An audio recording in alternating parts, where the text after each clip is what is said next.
Hey y'all, so we actually just switched up where we are placing our cameras on a Sunday morning. We've been using our old camera positions for, honestly, a few years at this point. And so we decided it was time for a change, and we were trying to fix a few different things. So let's take a look. We're actually in the middle of our band rehearsal right now on a Sunday morning, so the audio is going to be a little bit rough in this one, but bear with me as I just kind of walk through where our different cameras are and what they are going to look like on a Sunday morning. Okay, so this is our room and what it looks like. It's pretty long and not super wide. And so that's a struggle that we have to deal with. Now, for a while, we actually used to have our camera one right over here in this spot. And then it would look up at the stage at kind of an angle. And part of the reason that we did that is because we didn't want to take up seats in order to have camera one right in the center of the room. However, we just switched to going to 2 services. And so we actually took this space here and we removed some seats. That way our 2 services don't feel as empty as they would if we had all of these chairs in here. It also affords us the opportunity to actually put our cameras right in the center of the room and make it look like we took those chairs out for a reason rather than it just being an empty space. So now we can actually have our cameras centered. So let's take a look at them. Okay, so this right here then is camera one. And as you can imagine, it's a direct shot right on whoever's leading a particular song, straight on, right down the center of the room. It is a Panasonic G7 with a Sigma 150 to 600 lens on it. It's pretty massive, but up here on this tripod, it's pretty easy to use. The operator just stands up here, uses it, and points it directly at the stage to whoever's actually leading a given song. It gets us a real tight shot of the vocal, and during the sermon, it gets us a really tight shot of our pastor as he's preaching right down the center. So it's just a really clean shot. And then, because we actually already opened up this space, we actually went ahead and moved our camera 2 on a dolly over to here as well. Now, this used to be down a tier up there, but we kind of figured if we were going to open up these seats already, we might as well put camera 2 up here. Now, this has given us a few different advantages. One, we're no longer in front of people with this dolly, and so it's a little more out of the way. The other thing is, during the message, it can actually frame up right on the center with our pastor in front of the screen that we use for slides.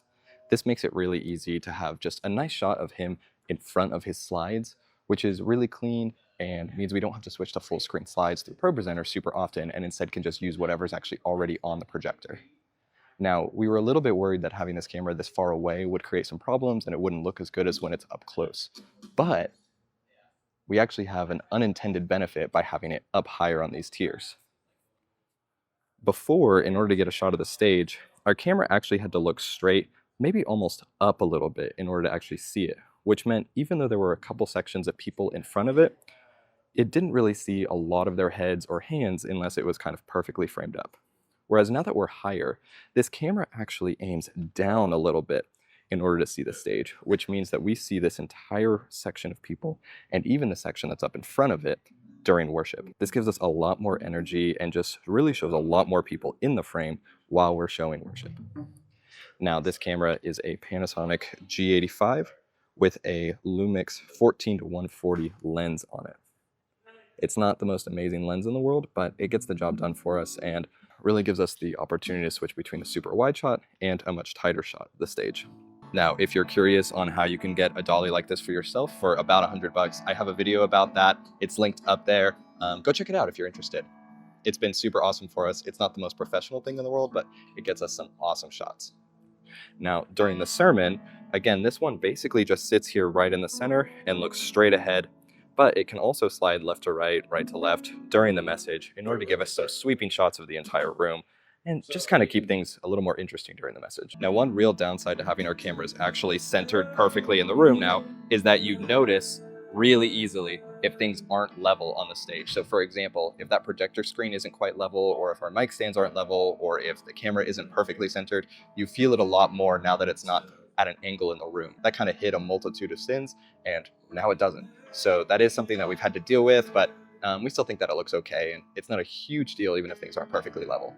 Okay, so those are our first 2 cameras, but we have 2 more, cameras 3 and 4. I'm gonna show you those real quick. But if this is all sounding like Greek to you and you really just don't understand what I'm talking about at all, or how these connections might work, or anything like that, go ahead and sign up for notifications for the course that I'm coming up with. It's going to be just a base level intro to all things church live streaming. If you just don't understand any of it, it's going to be a great place for you. It's going to be coming out soon. And if you want to be one of the first to know about it, go ahead and click the link in the description below and sign up for notifications. You don't want to miss this. All right, so cameras 3 and 4 are also Panasonic G85s with Sigma 18 to 35 lenses on them. Now, these are using the Teradek Ace 500 wireless system and are completely handheld and wireless up on our stage during the service. These help us to get awesome shots of our worship team, our whole band, our vocalists, all during worship, to really just help keep things really energetic and show angles that you might not see otherwise, and honestly, you don't even see if you're in the room.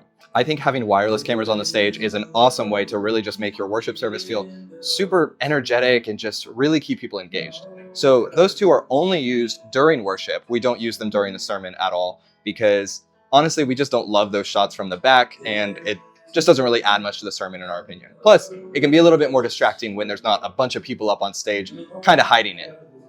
But we do something now with camera 3 during the sermon, and it all involves changing out a lens on it. So let me show you that. Okay, so when it's time for the sermon, we actually take camera 3 here and throw this Canon 70 to 200 on it.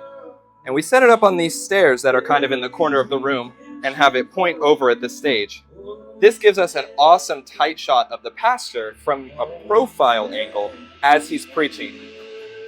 This gives us a nice third angle during the sermon to switch between and keep things a little bit more interesting and engaging, but without making it too distracting. Now, eventually, we also want to use this camera during worship in order to give us nice profile shots of our vocalists as they're singing as well. I think this will really add a lot to our worship experience and give us another angle of our lead vocalists and our backup vocalists, so that way we don't have too much instruments versus vocals in those moments. Now, we chose to make this share camera 3 rather than having a separate camera for a couple of reasons. One, we're not using camera 3 during the sermon like I mentioned before, and so it just kind of made sense that we could just swap out the lens and still use it.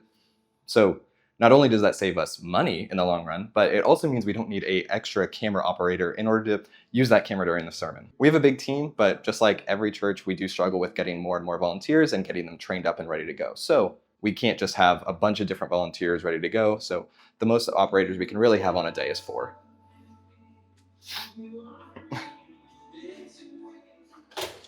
Thank you. Hey, sorry, I'm trying to vlog here.